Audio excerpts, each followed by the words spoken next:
कन्हैया लाल की, मोर मुकुट बंसी वाले की।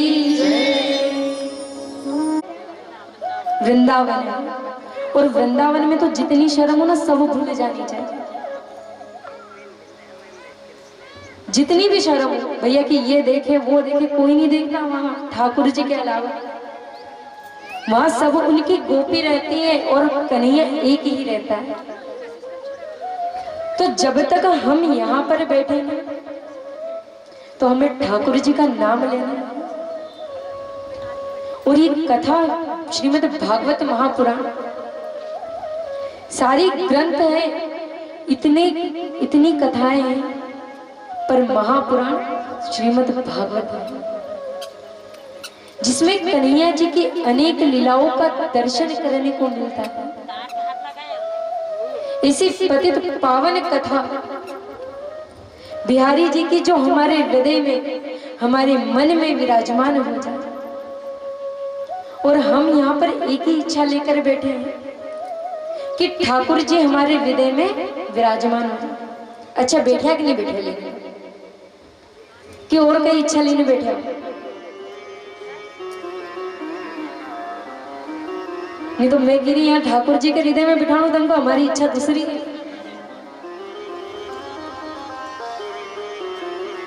तो दूसरी इच्छा हो तो वो भी बता, क्योंकि इसके दरबार में सबकी सुनवाई होती है। ये ठाकुर है, झोली भर कर देता है, कोई खाली झोली इसके यहाँ से लेकर नहीं गया। और ये बड़े भाग्य का विषय है। भाग्योदेन बहुजन्म समर्जिते सत्संग मम च लभते पुरुषो यदा। ये भाग्य का विषय है, बड़े भाग्य से इस कथा का श्रवण हमें करने को मिलता है। नहीं तो अनेक जगह कथा हो रही है, हम कहीं भी जा सकते थे। टीवी पे कथा चलती है, हम टीवी पे भी सुन सकते थे। पर हमारा सौभाग्य है कि हम इस कथा पंडाल में बैठकर ठाकुर जी के समक्ष बैठकर कथा का श्रवण कर रहे हैं। ये सबसे बड़ा पुण्य है हमारे इस जीवन का। और जहां भगवान का भजन हो, जहां भगवान की कथा हो, वहां निसंकोच हमें जाना चाहिए। ये नहीं कि हम किसी के बुलाने का रास्ता देखे, भाई हमारे तो बुलावा आए को जद जाएंगे, या गोड़ शक्कर तो बट ही नहीं रखे बुलावा देवा पे जाओ। यहाँ हरी कथा हो रही है जो सब पे बरसती है। परफ्यूम हम सब लगाते हैं, अब परफ्यूम तो हमने लगाया पर उसकी खुशबू कैसी रहती है? सब तरफ चारों तरफ उसकी खुशबू रहती है। आपके पड़ोसी भी सुनेंगे तो वो कहेंगे भैया कितना अच्छा इत्र लगाया है, कितना अच्छा परफ्यूम लगाया। तो कथा भी सार्वभौम है। ठाकुर जी किसी एक के ऊपर थोड़ी दृष्टि डालकर बैठे हैं कि नहीं हमारी कथा में ये आए तो बस इसी पे दृष्टि डालें। उनकी दृष्टि चारों तरफ है। इसीलिए कथा हो, भगवान का भजन हो, भगवान का कीर्तन हो, तो बिना सोचे समझे वहां जाना चाहिए। क्योंकि हरि अनंत और हरि की कथा अनंत। हम विचार करते कि 7 दिन में हम बहुत कुछ सुन लेंगे, पर ये हरि कथा है भैया, जीवन भर भी सुनते रहोगे तो पूरी नहीं होने वाली। ये तो 7 दिन में हमने इसलिए बांट दी कि भैया कुछ क्षण, कुछ शब्द, कुछ हमारे कानों में जाए तो हमें गोविंद के प्रति प्रीति। कितना सुंदर व्यास जी ने वर्णन किया है। श्रीमद् भागवत कथा में सर्वप्रथम व्यास जी ने महात्मा की रचना की, जिसे पद्म पुराण से लिया गया है। व्यास जी ने विचार किया कि मैं कथा तो कर दूं, कथा मैंने लिख भी दी, पर कथा को जानना तो पड़ेगा। अब मैं डायरेक्ट कथा सुना दूं, भगवान ये बताऊं ही नहीं कि कान्हा जी कौन है, इसे क्यों श्रवण करनी चाहिए, इसके श्रवण करने से क्या होता है, तो आपको कथा चाहे मैं साल भर जीवन भर सुनाती रहूंगी आपको समझ नहीं आई। पर अगर हम सर्वप्रथम कन्हैया जी को जान ले, कृष्णा जी को जान ले, तो हमें उनकी सारी लीलाएं अपने आंखों के सामने दिखाई देती हैं। व्यास जी ने बड़ी सुंदर शब्दों में, बड़ी सुंदर श्लोक में कन्हैया जी का रूप बताया, कैसे दिखते हैं कन्हैया जी, कैसा उनका रूप है, कितने करुणावान है, कितने दयावान है। सच्चिदानंद रूपाय विश्वोत्पत्त्यादि हेतवे तापत्रय विनाशाय श्री कृष्णाय वयं नमः। ये श्लोक सभी को आता है और इसे हर दम, हर क्षण, हर पल हमें भजना चाहिए। सच्चिदानंद रूपाय, उनका रूप कैसा है? सच्चिदानंद रूप, सत्य स्वरूप है, प्रेम स्वरूप है, चित्त स्वरूप है, आनंद स्वरूप है। इतना सुंदर रूप है उनका कि एक बार अगर उनकी छटा को देख लो, उनकी छटा के दर्शन कर लो, तो फिर हम हमारे नहीं रह जाते, उनके हो जाते हैं। अगर हमें कन्हैया को जानना है, कन्हैया को समझना है, तो पहले उनके महात्मा का श्रवण करना जरूरी है। व्यास जी बड़े सुंदर रूप से उनका वर्णन करते हैं कि वो परमात्मा जो सत्य स्वरूप है, जो चित्त स्वरूप है, जो आनंद स्वरूप है, जो हमारे हृदय में इस पल, इस क्षण जो हमारे हृदय में आनंद बह रहा है कि हमारे ठाकुर जी की कथा हो रही है, यही ठाकुर जी है, यही परमात्मा है जो हमारे हृदय में विराजमान है।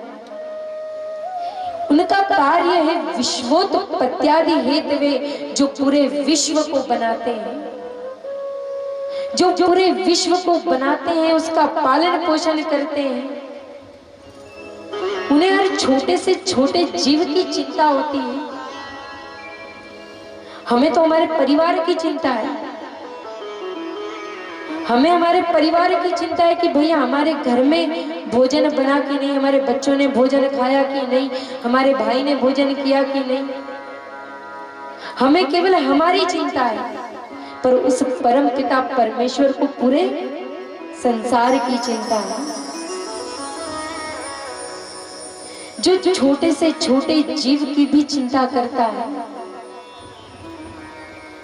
इतना दयावान, इतना करुणावान है।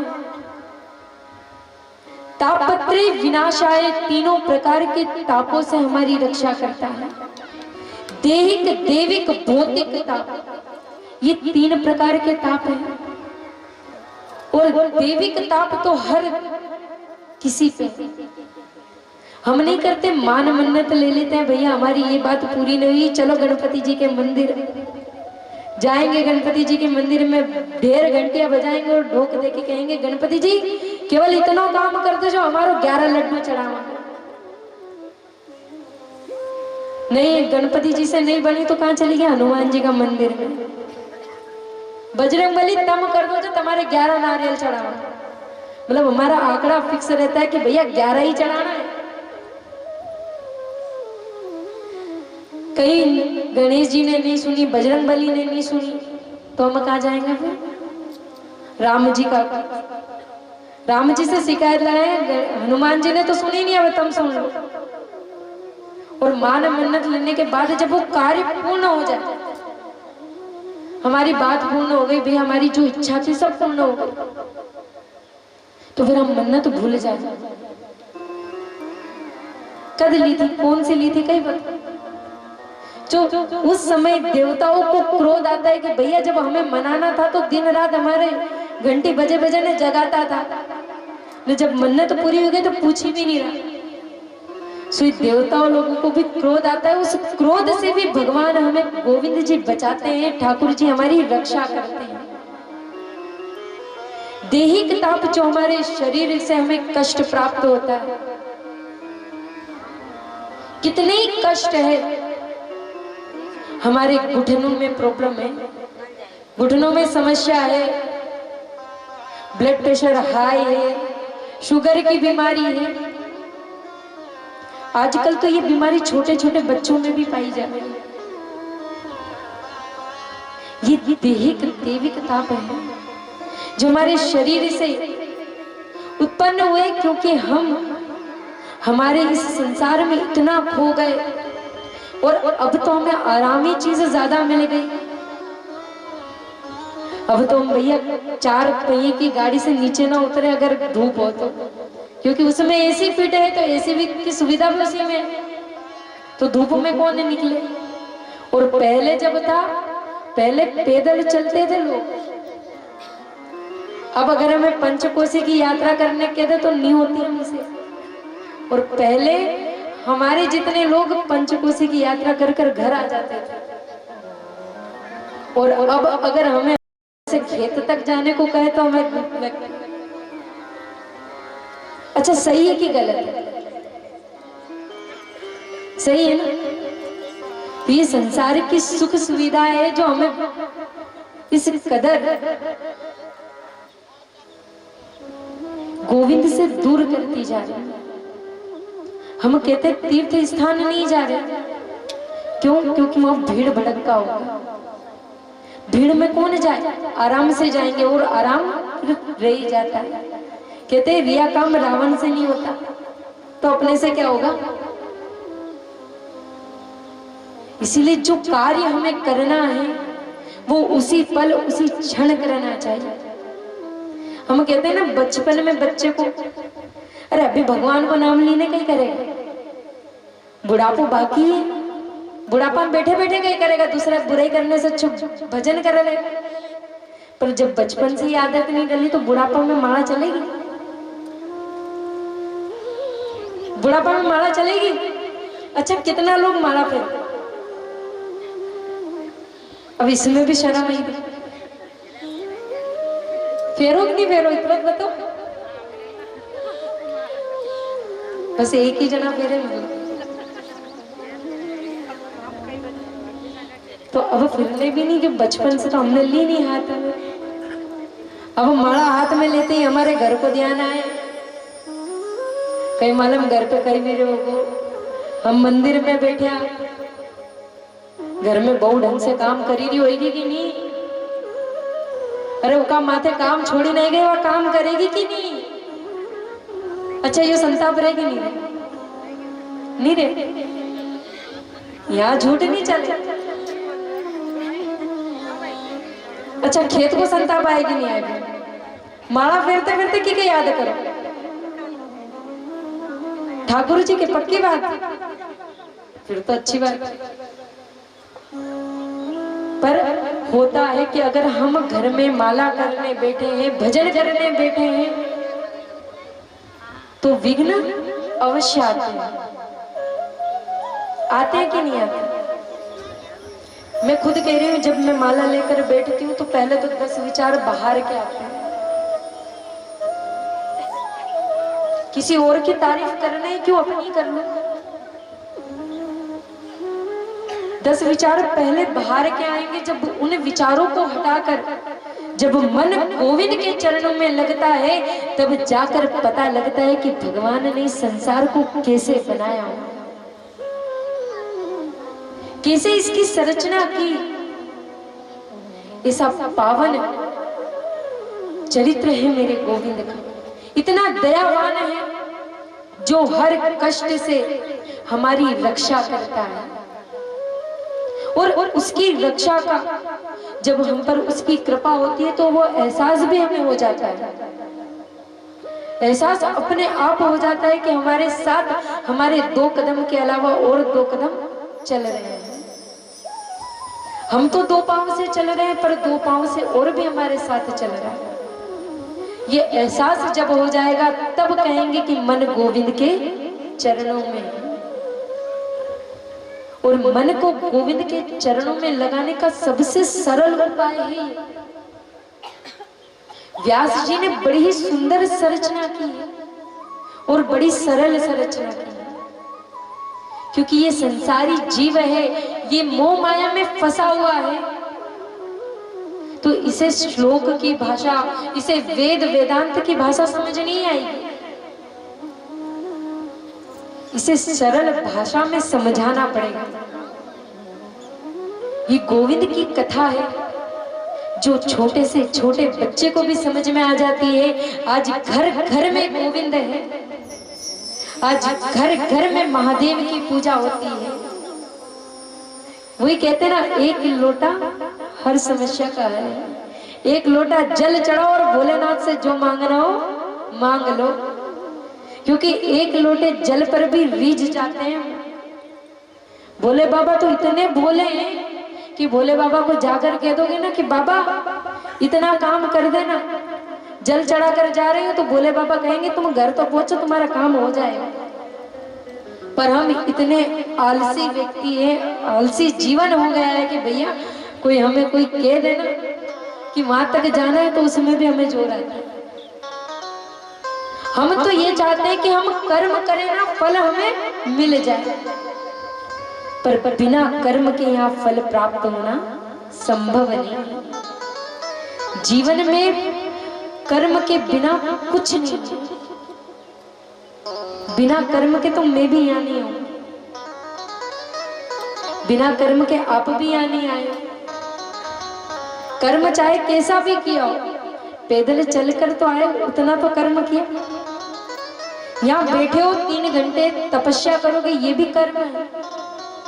और हमसे घर तो 3 घंटे 4 घंटे बैठाता नहीं, एक स्थान पर हम बैठ नहीं सकते। तो ये सबसे अच्छा स्थान है कि यहाँ तो 3 घंटे चाहे मजबूरी में हो बैठना तो पड़ेगा, और वो उसका भी फल देता है। और ये समय होता है निंद्रा का। इस समय नींद बहुत आती है, बहुत। अगर थोड़ी देर भजन ना गाओ तो सबके सब सोने लग जाएंगे। लेकिन व्यास जी महाराज पता नहीं क्या क्या बोले जा रहे हैं, तो कुछ समझ नहीं आ रही। तो भगवान का कीर्तन भी जरूरी है कि नहीं? क्योंकि कथा में आनंद तभी आता है जब हम सब मिलकर उसकी कथा का आनंद लें। बिना आनंद के जीवन में कुछ नहीं है। और ये जीवन 2 पल 2 क्षण का है। क्षण भंगुर जीवन की कलिका, कल होत प्रभात खिली ना खिली, रट ले हरि नाम अरि और रसना, फिर अंत समय ये हिली ना हिली। अच्छा, इसमें मैंने एक शब्द बोला रसना। किसको समझ में आई कि रसना क्या होती है? समझ में आई कि नहीं?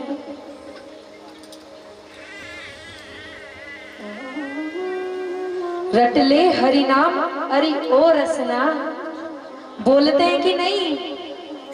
तो उसको बार बार बोले रहे हैं कि रट ले हरि नाम, क्योंकि कल का किसी को पता नहीं। कल कब क्या हो जाएगा हमें कुछ नहीं पता। काल व्याल मुख त्राश त्राश निर्नाश हेतवे, श्रीमद् भागवतम शास्त्रम कलो किरेन भाष। ये जो संसार है, ये जो जीवन है, ये मानव तन है,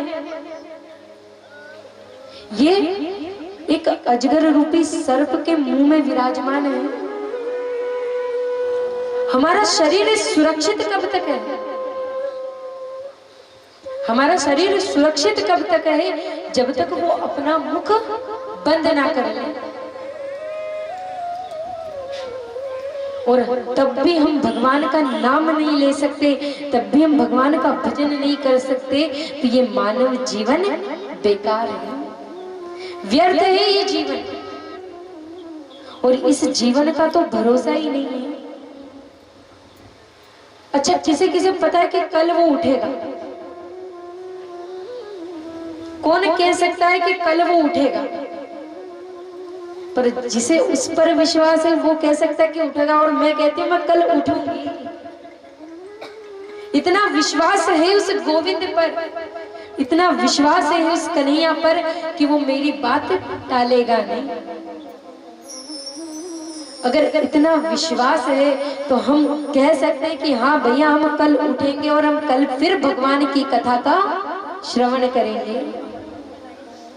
क्योंकि विश्वासो फलदायक, विश्वास के बिना इस संसार की डोर नहीं चल सकती। अगर आपको मुझ पर विश्वास नहीं है कि व्यास जी क्या पता क्या सुनाए, कथा सुनाएंगे भी कि नहीं तो व्यर्थ की बात कर कर चले जाए। जब तक आपको मुझ पर विश्वास नहीं होगा और मुझे आप पर विश्वास नहीं होगा कि भैया मैं कथा सुना रही हूँ, महाराज आप सुन रहे हो कि नहीं तो पता चले कि हम इधर से सुन रहे हैं और इधर से जप मंत्र में, हवा में शब्द जा रहे हैं, हवा में बातें जा रही है कि भैया क्या हो रही। तो ये विश्वास की बात है। ये विश्वास ही है जो गोविंद के चरणों में हमें लगा देता है, क्योंकि ये जीवन पल भर का है। जीवन का भरोसा नहीं कि कब मौत आ जाएगी, इसीलिए हर पल हर क्षण जितना समय हमारे पास है उस समय का हम सदुपयोग करें और उस गोविंद के कीर्तन में, गोविंद के भजनों में हम आनंद लें। वरना यहाँ पर कथा चलती रहे और हम निंद्रा देवी में ऐसे मग्न हो, और जब कथा खत्म हो और जैसे ही व्यास जी जयकारा लगाए कि बोले बाके बिहारी लाल की, तो आखिरी में कहेंगे बड़ा आनंद आया आज तो कथा सुनवा में भैया, महाराज ऐसा आनंद तुम्हारे आज तक नहीं आया। पूछा तो पता लगे भैया हमें तो 3 घंटा सोया, इतनी अच्छी नींद आई कि इसे घर पे भी नींद नहीं आई, चाहे सो जाओ चाहे कूलर में सो जाओ कहीं नींद नहीं आई, ऐसी आज कथा में नींद आई थी। तो भैया आनंद कथा के नहीं है, वहां के सोवा को है। तो यहाँ सोना नहीं है, यहाँ कथा को आनंद लेना है। अच्छा किके नींद आई,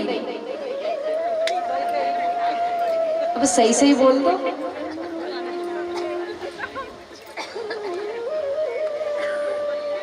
नींद आई रही कि नहीं आई? देखो आ रही है भैया, एक को तो आ रही है।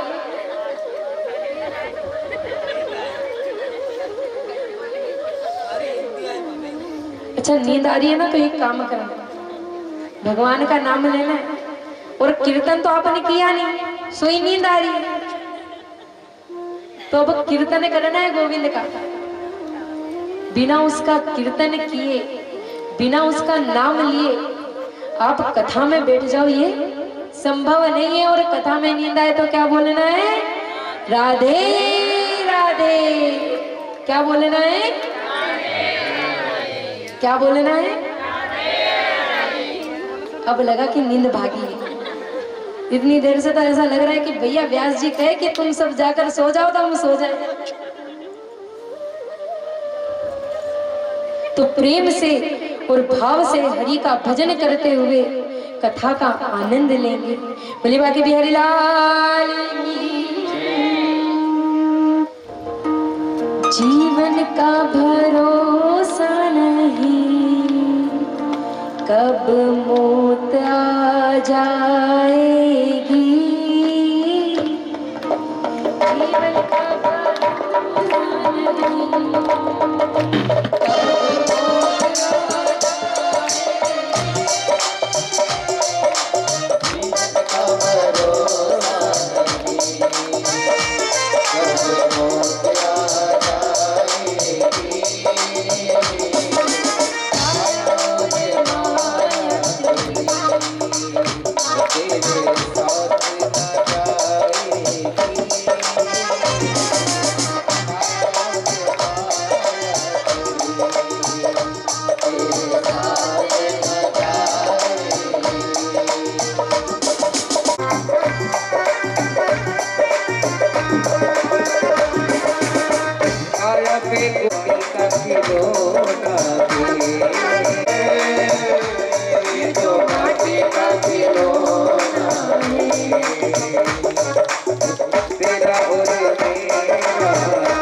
नहीं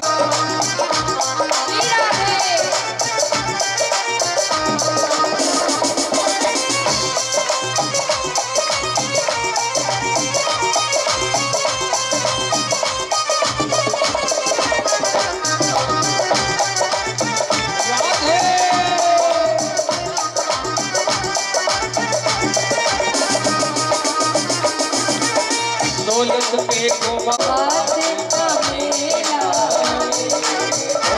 ओ दौलत पे गुमान न कर, ये तो हाथ का मेला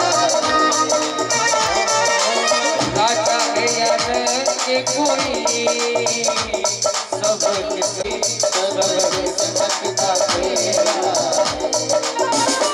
ओ टूटी है ये माया नगर में पालट जाएगी, जीवन का भरोसा नहीं, अब मौत आ जाएगी।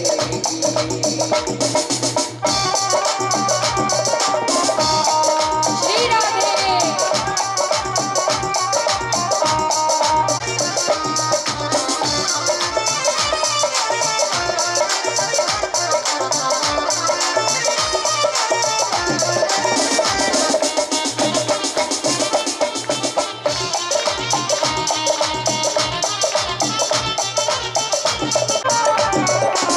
पलक झपक देगी, ओ पलक झपक देगी, दुनिया मुझे ठुकराएगी, जीवन का भरोसा अब मौत आ जाएगी।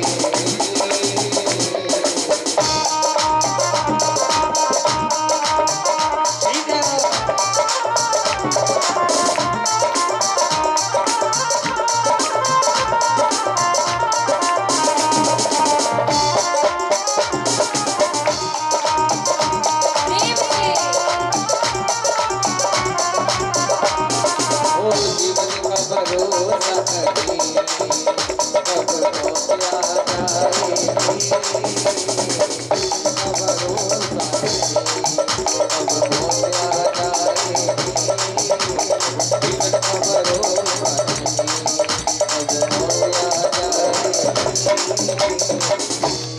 जाएगी। बोले श्री कृष्ण कन्हैया लाल की जय जय श्री राधे, जय जय श्री राधे, जय जय श्री राधे। अच्छा हाथ दुख, हाथ तो नहीं दुखे, क्योंकि 7 दिन यही करना है। भूल जाओ घर बार सब, जब यहाँ बैठे तो हमें यही करना है। गोविंद का नाम लेना है, उसकी भजा कथाओं को सुनना है, भजनों को सुनना है, और घर पर जाकर भी यही मनन करना है। क्योंकि जीवन के कितने दिन होते हैं? जीवन के कितने दिन होते हैं? जीवन के 4 दिन होते हैं, हमारे होते हैं 7 दिन। अच्छा, इन्हीं 7 दिनों में सब होता है। 8वां दिन बना है किसी के लिए कि रविवार के बाद एक और दिन हो? वो हिरण्यकश्यप के लिए बना था, जो हम नहीं है। सब जानते हैं उसको।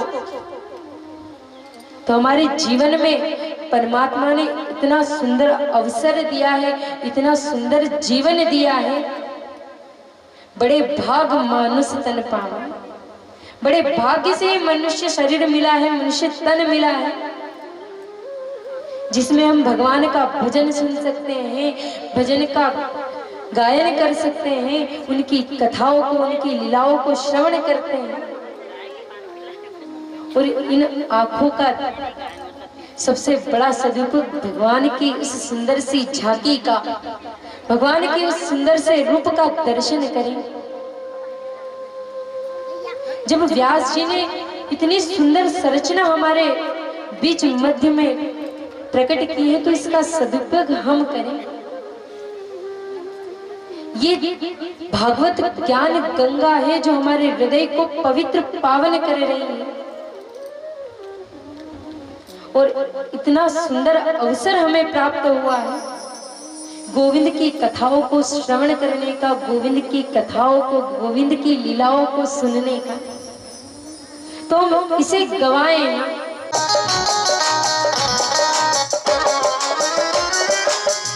तो गाने की भी जरूरत नहीं है, सुधारना किसको? क्योंकि हम तो भजन करते नहीं। किसको सुधारना है? तो दोनों हाथ ऊपर उठाकर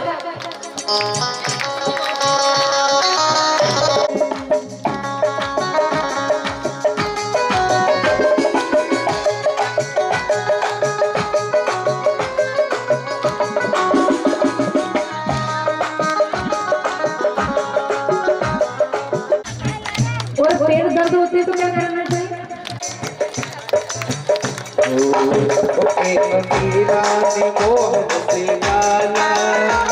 उसको पीना पड़ा ममता है जिंदगी उसकी रहमत करती रही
बात हंसने के बसती रही।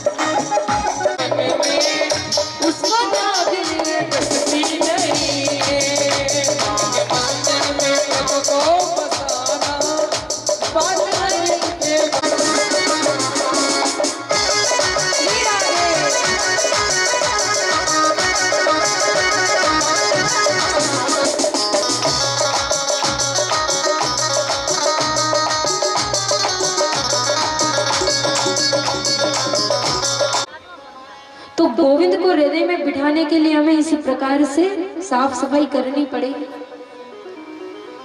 वरना गोविंद जी जब हमारे हृदय में हमारे मन में बैठने आए और देखे यहाँ तो पहले से ही किराएदार बैठे हैं, तो एक किराएदार के होते हुए दूसरे किराएदार को तो हम बैठाएंगे नहीं और दूसरा बैठेगा भी नहीं ना।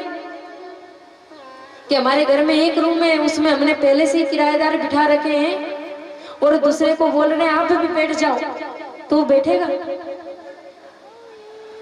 वैसे ही हमारा मन है, ये मन में गोविंद को बिठाने से पहले हमें मन के ये जो छल कपट ईर्ष्या द्वेष जो हमारे मन में बैठे हुए हैं, जो किराएदार हैं, इन्हें रवाना करना पड़ेगा, तब जाकर ठाकुर जी हमारे हृदय में विराजमान होंगे। वरना ठाकुर जी ऊपर से देखकर चले जाएंगे, भैया यहाँ तो वैसी लंबी लाइन है, मेरी जगह तो है ही नहीं। तो लाइन को कम करो और ठाकुर जी को आमंत्रित करो कि हमारे हृदय में आकर बैठ जाए। आज सनकादिक ऋषियों ने भी यही प्रश्न पूछा कि हमारा मन गोविंद के चरणों में कैसे लगे। सुजी महाराज जी कहते हैं आप तो सब कुछ जानते हैं, फिर भी आप मुझसे पूछ रहे हैं। जब आपने संसार के हित के लिए, संसार के कल्याण के लिए इतने सुंदर प्रश्न पूछा है, तो इसका उत्तर मैं अवश्य दूंगा। तदपि जथा सुत जसीमती मोरी, कहूं कथा प्रीति देखी अति तोरी। मैं अपनी मति के अनुसार, अपनी बुद्धि के अनुसार, अपने विचार के अनुसार आप सभी को बताऊंगा, किंतु आप कितना ग्रहण करते हैं, कितना सुन पाते हैं, ये आपकी मति पर, आपकी बुद्धि पर, आपके विचार पर पड़ता है। पहले भी बताया ना कि सुनने वालों की फर्क पड़ता है विचारों में, बुद्धि में। कोई किस प्रकार सुन रहा है, कोई किस प्रकार सुन रहा है। कोई एक कान से सुनकर दूसरे कान से निकाल रहा है, कोई एक कान से सुनकर गले तक तो लेकर जा रहा है, और कोई एक कान से सुनकर सीधा हृदय में उतार लेता है, और वही भगवान का सच्चा श्रोता कहलाता है। वही गोविंद का सच्चा श्रोता है, वही गोविंद का सच्चा प्रेमी है। क्योंकि यहाँ सत्संग के प्याले बट रहे हैं, सत्संग बट रहा है। ये कोई वो अंगूरों की मदिरा नहीं है जो पान कर कर हम पड़े रहे नाली में। ये वो अमृत है, ये वो रस है जो हमें नाली से उठाकर राजा बना देता है। ये वो प्रभु अमृत है जो हमारे कानों में अगर एक बार पड़ जाए तो हमारा जीवन संवार देता है। आज सूजी महाराज सनकादिक ऋषियों को श्रीमद् भागवत कथा की महिमा बता रहे हैं कि ये ऐसी पतित पावन कथा है, और ये इतनी पावन कथा है जिसका नारद जी गुणगान करते हैं। वो परम हंस शिरोमणि नारद जी महाराज इसका अत्र तत्र गायन करते हैं। उन्होंने जन जन में इसका प्रचार प्रसार किया है। आज सनकादिक ऋषि सूजी महाराज से कहते हैं कि आप कहते हो कि कथा में मन चंचल नहीं होना चाहिए। अगर हम कथा सुन रहे हैं तो कथा में मन हमारा गोविंद के चरणों में रहना चाहिए। और नारद जी महाराज तो अस्थिर है, अस्थिर से नारद जो कभी एक स्थान पर टिकते नहीं। अरे यहाँ पलक झपकते यहाँ है तो पलक झपकते कहीं और पहुंच जाते हैं। और ऐसे नारद जी ने ये श्रीमद् भागवत कथा का श्रवण कर लिया। ये कैसे संभव है? ये संसार के प्राणियों के लिए, हमारे लिए प्रश्न किया गया है। आज सूजी महाराज सनकादिक ऋषियों को इसका उत्तर देते हैं। ये जो श्रीमद् भागवत कथा है, ये भागवत ज्ञान गंगा है जिसने भक्ति देवी के कष्टों को दूर कर दिया। जो ज्ञान और वैराग्य मूर्छा अवस्था में थे, जो सोए हुए थे, उनको श्रीमद् भागवत कथा के इस मर्म से, इस ज्ञान से, इस यज्ञ से, इस गंगा से उन्हें जगा दिया गया। ये ऐसी पावन कथा है। एक बार जब देव ऋषि नारद जी महाराज इस कलयुग को, इस धराधाम को, इस पृथ्वी लोक को सबसे सुंदर समझकर आए थे, सबसे सुंदर नारद जी ने विचार किया महाराज कि ये संसार है, यहाँ पर प्रभु ने अनेक अवतार लिए हैं। यहाँ कृष्ण का जन्म हुआ, कृष्ण का अवतार हुआ, राम का अवतार हुआ। तो मैं जाकर देखूं तो सही कि कितनी पावन भूमि है। अब जैसे ही नारद जी महाराज इस कलयुग के धाम पर आए, कलयुग में आए, वे सब तरफ चले गए। हरिक क्षेत्र, कुरुक्षेत्र, सेतु रंग, सभी तीर्थ स्थान पर घूम कर आ गए। चारों तरफ चले गए, पर उनके मन को शांति नहीं मिली। फिर उन्होंने मन में विचार किया कि ये संत के बड़े बड़े आश्रम हैं, आश्रमों में जाकर देखो। जैसे हमारे मन में संतोष लगता है, भैया आश्रम में जाएंगे, संत महाराज बैठे हैं, वैसे नारद जी भी विचार कर कर गए, पर उनके मन को वहां भी संतोष नहीं हुआ, वहां भी शांति नहीं मिली। सोई नारद जी ने मन में विचार किया कि इस संसार में, इस पृथ्वी लोक में सबसे बड़ा आश्रम तो गृह आश्रम है, क्यों ना मैं वहां जाकर देखूं। महाराज जैसे ही नारद जी महाराज ने गृह आश्रम में प्रवेश किया, अपना एक चरण अंदर डाला, वैसे ही उनकी बुद्धि विकृत हो गई। बुद्धि ने काम करना बंद कर दिया। महाराज कलयुग का प्रभाव इतना बढ़ गया, कलयुग इतना बढ़ गया कि यहाँ कोई किसी का आदर सम्मान सत्कार नहीं करता, बड़ों का सम्मान नहीं, संतों का आदर नहीं। यहाँ भाई भाई में नहीं बनती, हर घर में हर जगह लड़ाई कलेश मचा हुआ है, हर घर में नई बहू भी चलती है। महाराज इतना कष्ट, अरे माता पिता को तो यहाँ बाहर चारपाई लगाकर बिठा दिया कि आप यहीं बैठो, आपकी घर में जगह नहीं है। अब कहीं कुछ बोलने जाए तो कहते आप चुप रहो, आप तो बूढ़े हो गए, आपको क्या पता। अरे आपको क्या पता अब संसार में चल क्या रहा है। नारद जी महाराज कहते कि अब मैं क्या बताऊं। अरे यहाँ जगह जगह कलह मचा हुआ है, कोई दान नहीं करता, कोई धर्म नहीं करता, सभी अपने अपने कार्य में व्यस्त हैं। किसी को गोविंद का नाम नहीं लेना, किसी को भगवान का भजन नहीं करना, सब अपने अपने कार्य में व्यस्त हैं। और महाराज यहाँ दया तो बची ही नहीं है। दया किसे कहते हैं यहाँ तो पता ही नहीं है। माता पिता का सम्मान समाप्त हो गया है।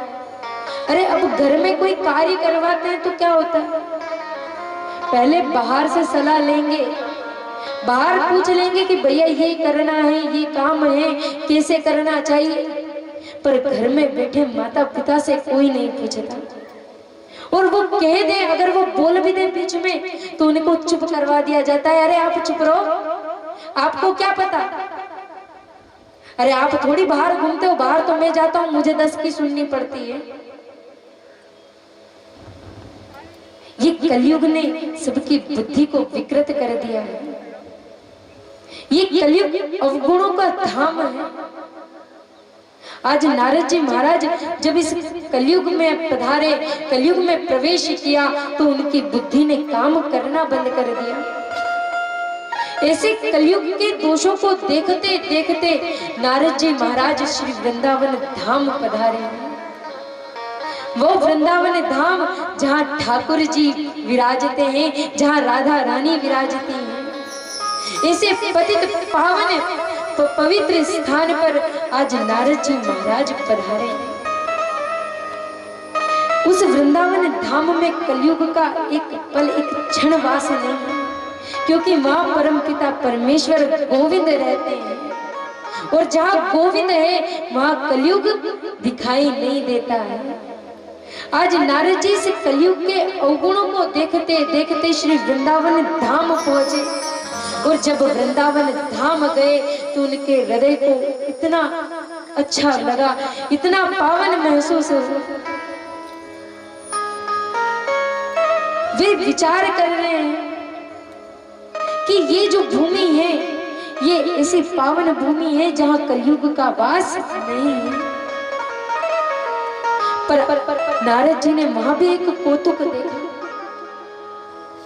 जब नारद जी वहां गए तो एक स्त्री बैठी हुई थी और उसके आसपास न जाने कितनी स्त्रियां उसकी लगी हुई थी। और उस स्त्री के आसपास 2 वृद्ध पुरुष लेटे हुए थे। अब नारद जी ने विचार किया, मैं जाकर देखूं कि ये ऐसा क्यों है और ये स्त्री किसे ढूंढती है। पर एक क्षण में विचार किया कि मैं वहां जाकर करूंगा क्या, मैं वहां जाकर करूंगा क्या। अरे मैं तो ब्रह्मचारी हूं, स्त्री समुदाय में जाकर क्या करूंगा। सोई नारद जी वहां से जाने लगे। सोई उस स्त्री ने आवाज लगाई, भो भो साधु क्षणम तिष्ठम मप चिंताम विनाशे। अरे ओ संत, अरे साधु महात्मा, आप कहाँ जा रहे हैं। अरे कुछ देर ठहरिए, आप कुछ देर ठहर कर मेरी चिंता को दूर कीजिए। तब नारद जी महाराज उस स्त्री का परिचय पूछते हैं कि आप कौन हैं, और ये जो इतनी सारी स्त्री समुदाय आपके साथ में ये कौन है, और ये जो 2 वृद्ध पुरुष है ये कौन है। तब वो स्त्री अपना परिचय देती है, अहम भक्ति रीति ख्याता इमो में तन्मो, मैं भक्ति महारानी हूं। और ये जो सारी स्त्रियां आप देख रही हैं, ये बड़ी बड़ी नदियां हैं, गंगा यमुना सरस्वती, सारी की सारी मेरी सेवा में लगी हुई है, पर मेरे मन को संतोष नहीं है। और ये जो दो वृद्ध पुरुष हैं, ये मेरे पुत्र हैं, ज्ञान और वैराग्य। ये भक्ति देवी जो हमारे हृदय में विराजमान है, जो हमारे हृदय में बैठी है, जो चैतन्य रूप में है, किंतु क्या सोए हुए हैं? हमारा ज्ञान और हमारा वैराग्य सोया हुआ है। और आज नारद जी से हम यही प्रार्थना करते हैं कि नारद जी, हमारे ज्ञान हमारे वैराग्य को आप जागृत कर दीजिए, उनकी मूर्छा अवस्था को आप दूर कर दीजिए। आज नारद जी को भक्ति महारानी कहती है कि मैं सब दूर गई, मेरे मन को कहीं भी संतोष नहीं मिला।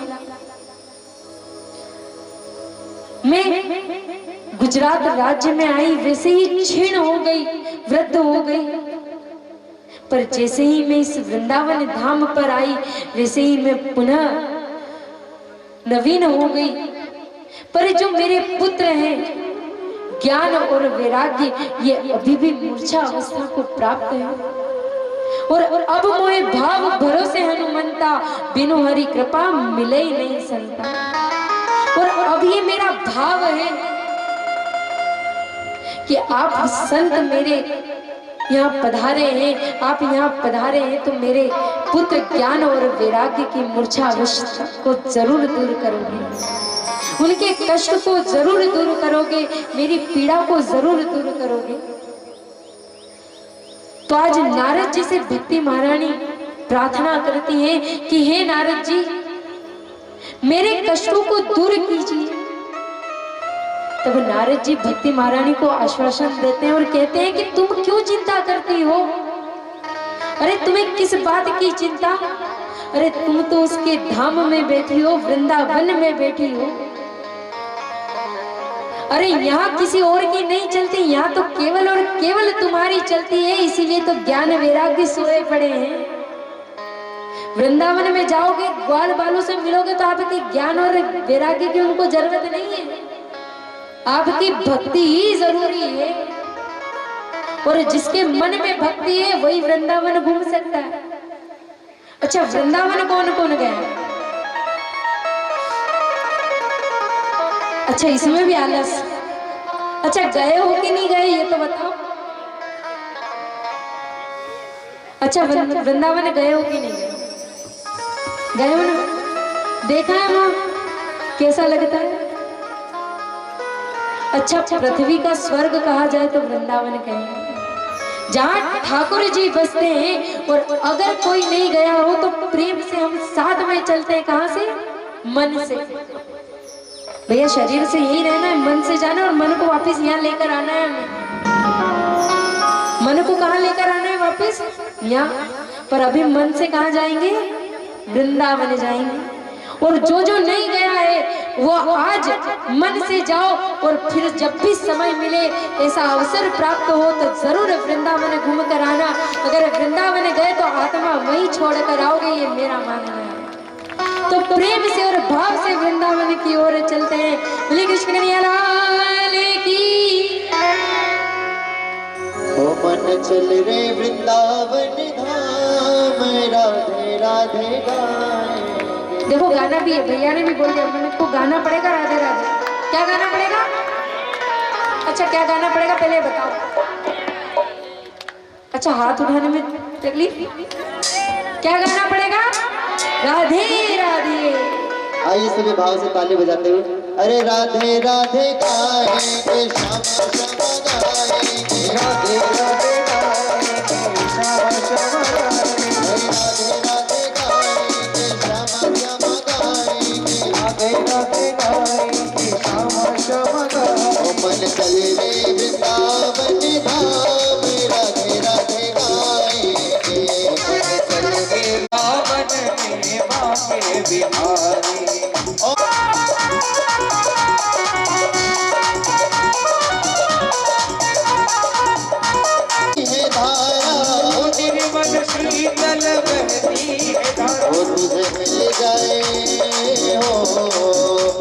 तुझे मिले पावन धाम राधे राधे धाम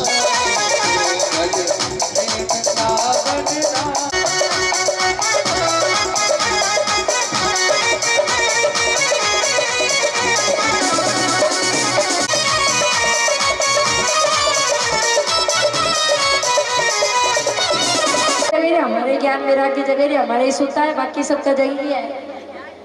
वृंदावन में तो जगाने की जरूरत नहीं पड़ेगी।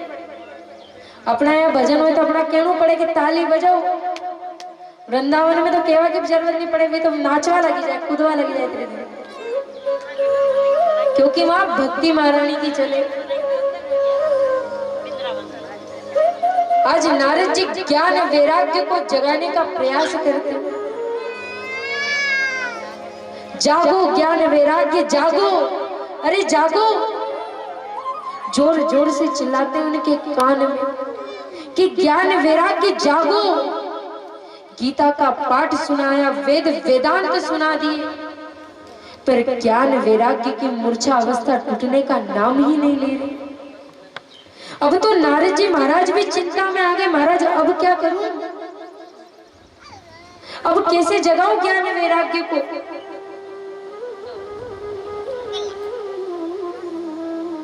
जब नारद जी महाराज सब तरफ से हार गए, श्री गोविंद का नाम लेने लगे, नारायण नारायण का जाप करने लगे।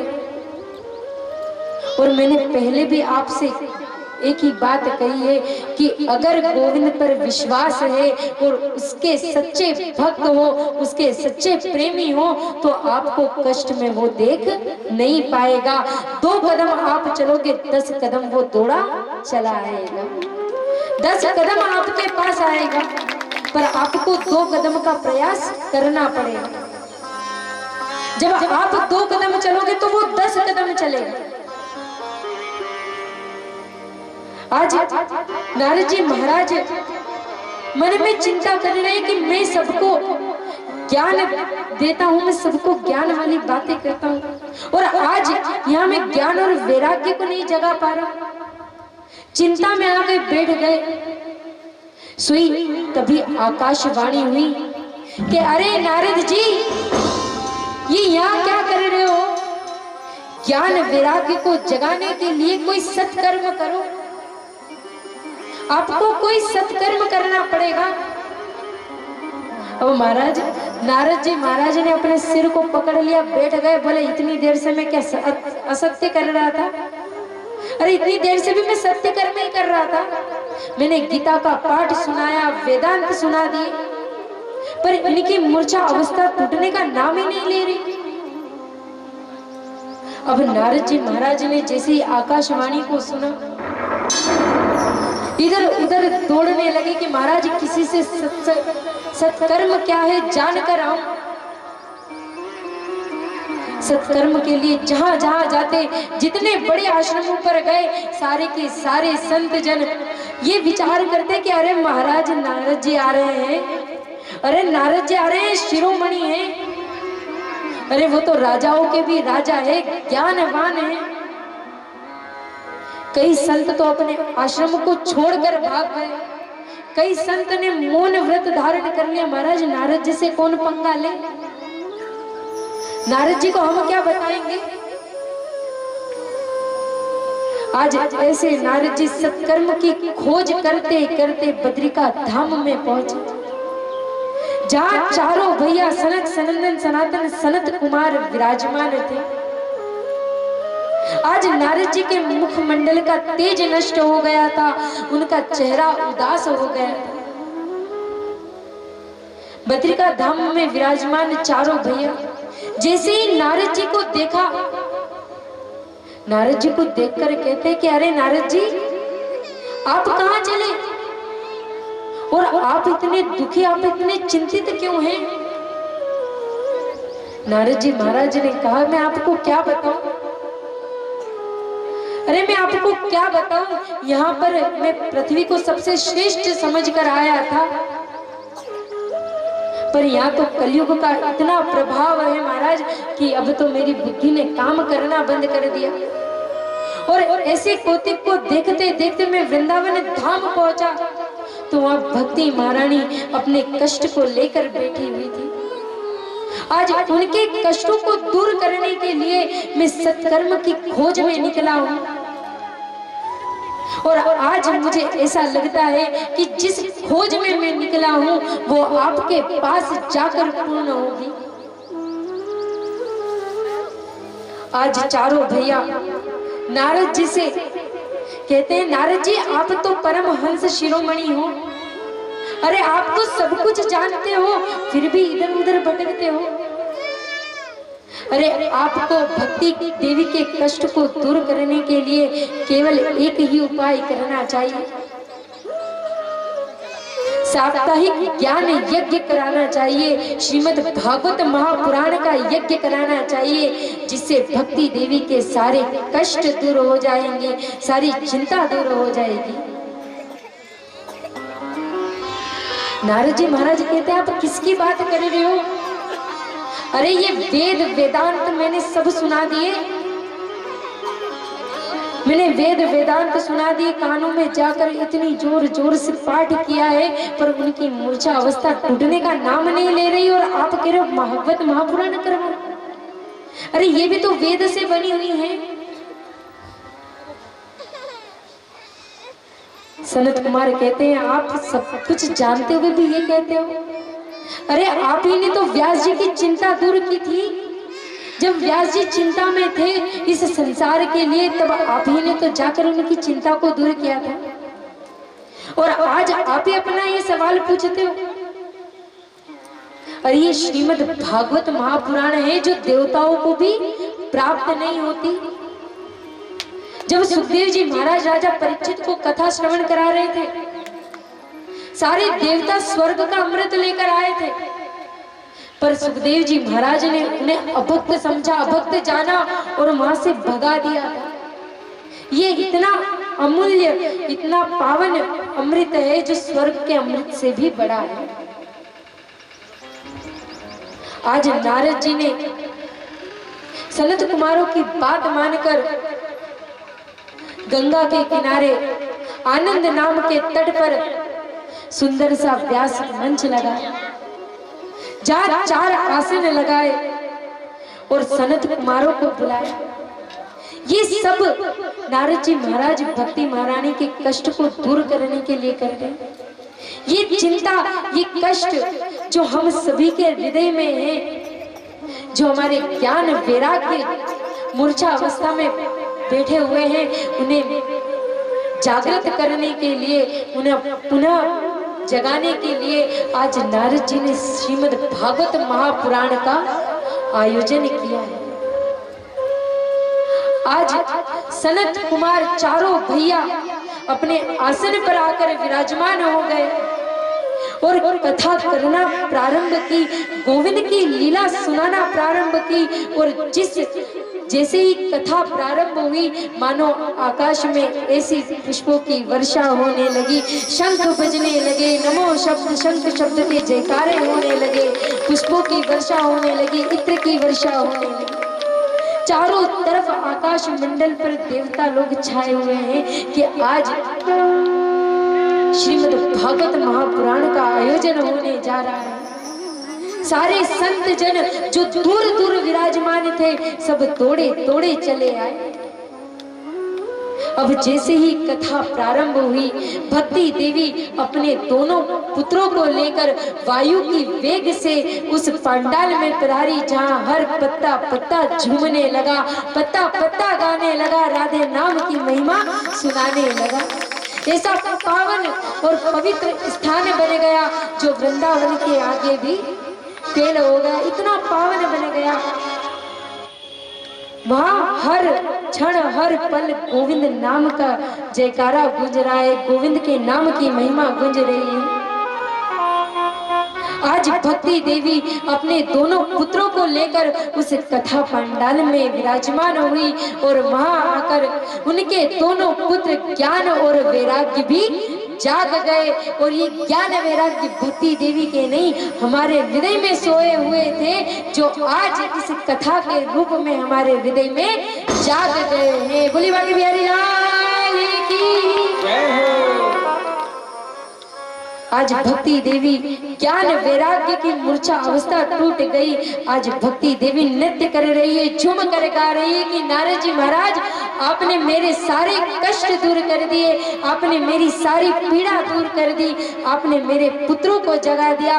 तो हम भी अपने ज्ञान वैराग्य को, जो इतने दिन से मूर्छा अवस्था को प्राप्त थे, जो आज जागे हैं, तो प्रेम से और भाव से इस भक्ति रूप में आनंद लेते हैं और कन्हैया की कथाओं को श्रवण करते हैं। बोली बांके बिहारी लाल की, राधे रानी सरकार की।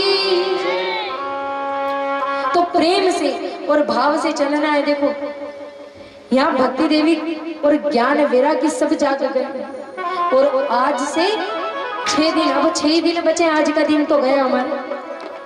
और आज हमने क्या जाना?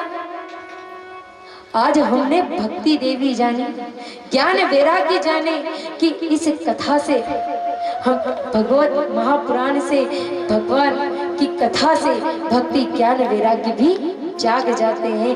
प्रेम से और भाव से हमारे भक्ति ज्ञान वैराग्य को जगाते हुए, गोविंद के चरणों में मन को लगाते हुए कथा का आनंद लेते हैं। बोली बांके बिहारी लाल की। हो दुनिया वाले क्या जाने मेरा रिश्ता पुराना है। देखो भजन सबने सुन रखे हैं, ऐसा नहीं है कि भजन किसी ने सुने नहीं, क्योंकि ऐसा तो है नहीं कि आप कथाओं में गई नहीं है, गए घर पे भी सुने, टीवी वगैरह में भी चलते रहते। और आजकल तो मोबाइल आ गया, मोबाइल में हेडफोन लगाओ और भजन सुनो। तो सबने सुन रखा है, तो सबको कीर्तन करना है, क्योंकि भक्ति देवी हमारी नहीं जागी, आपकी भी जागी है। ज्ञान वैराग्य किसके जागे? हमारे जागे। तो भजन कौन करेगा? हम करेंगे। तो प्रेम से और भाव से झूमते हुए गोविंद के चरणों में मन को लगा दो। हो दुनिया वाले क्या जाने मेरा रिश्ता पुराना है।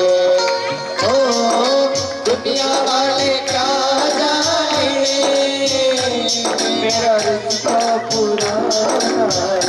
हो सावरे से मिलने का, हो सावरे से मिलने का सत्संग बहाना है।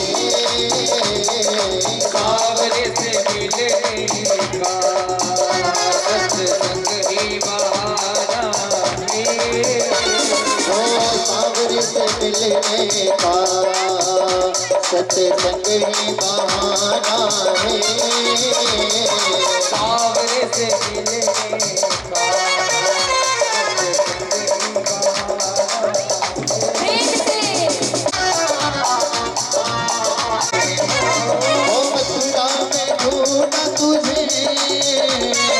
गोकुल में आया है गलियों में, वृंदावन की गलियों में मेरे श्याम का बसेरा है। सावरे से मिलने का सत्संग ही बहाना है।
नहीं तो ऐसे लोग होते हैं जिन्हें बुरी लग जाती है।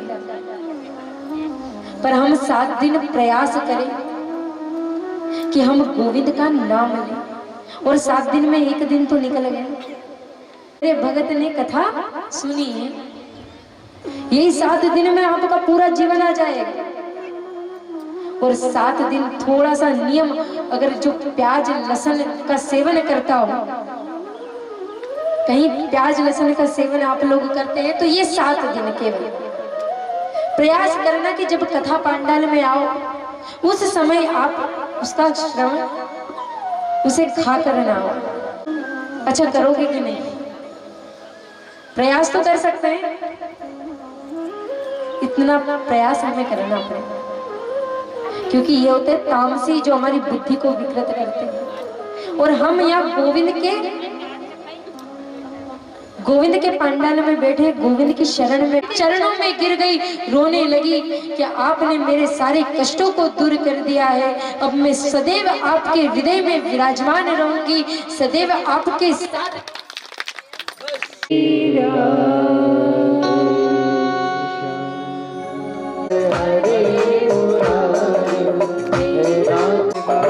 श्री कृष्ण गोविंद हरे मुरारी, हे नाथ नारायण वासुदेवा, हे नाथ नारायण वासुदेवा, हे नाथ नारायण वासुदेवा, हे नाथ नारायण वासुदेवा, हे नाथ नारायण वासुदेवा। बोले श्री कृष्ण कन्हैया लाल। पापियों को पाप से पंचम वेद निराला, नव ज्योति जगाने वाला, हमारी यहाँ मुक्ति जगाने वाला, हरि नाम यही, हरि नाम यही, हरि नाम। गीत पावन पुनीत पापों को मिटाने वाला, ये शांति गीत पावन पुनीत पापों को मिटाने वाला, हर दर्श कराने वाला, ये सुख करनी यह दुख हरणी, यह सुख करनी यह दुख हरणी, यह सुख मार्ग दिखाने वाला, बिगड़ी को बनाने वाला, बिगड़ी को बनाने वाला, यह मधुर बोल बिगड़ी को बनाने वाला, श्री राम यही घनश्याम यही, श्री राम यही भगवान की आरती, भगवान की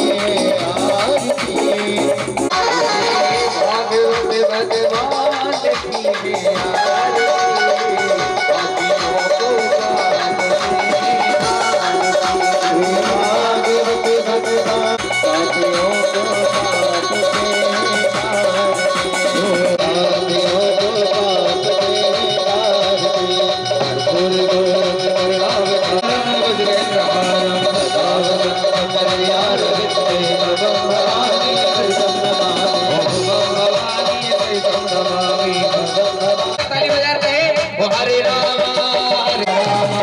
हरे हरे राम हरे राम राम राम हरे हरे, हरे कृष्णा हरे हरे, जय राम कृष्ण हरे राम। धीमहि तन्नो विष्णु प्रचोदयात्। ओम महालक्ष्मीश विद्महे विष्णुपत्नीश धीमहि तन्नो प्रचोदयात्। ओम वेदांतनाथाय विद्महे हिरण्यगर्भाय धीमहि तन्नो ब्रह्मा प्रचोदयात्। ओम महादेव ओम तत्पुरुषाय विद्महे महादेवाय धीमहि तन्नो रुद्र प्रचोदयात्। अंजने सुताय विद्महे वायुभद्राय धीमहि तन्नो हनुमत् प्रचोदयात्। पंचवेदानासगन्धपदपाणे धाकालोद्भवानि च पुष्पाञ्जलिर्मया दत्ता विहारं परमेश्वर। ओम सत्संगाय सवरी भगवते श्रीमद्भागवत महापुराण चरणारविंदे मंत्रपुष्पांजलि समर्पयामि। सोवन शोभा पुष्पांजलि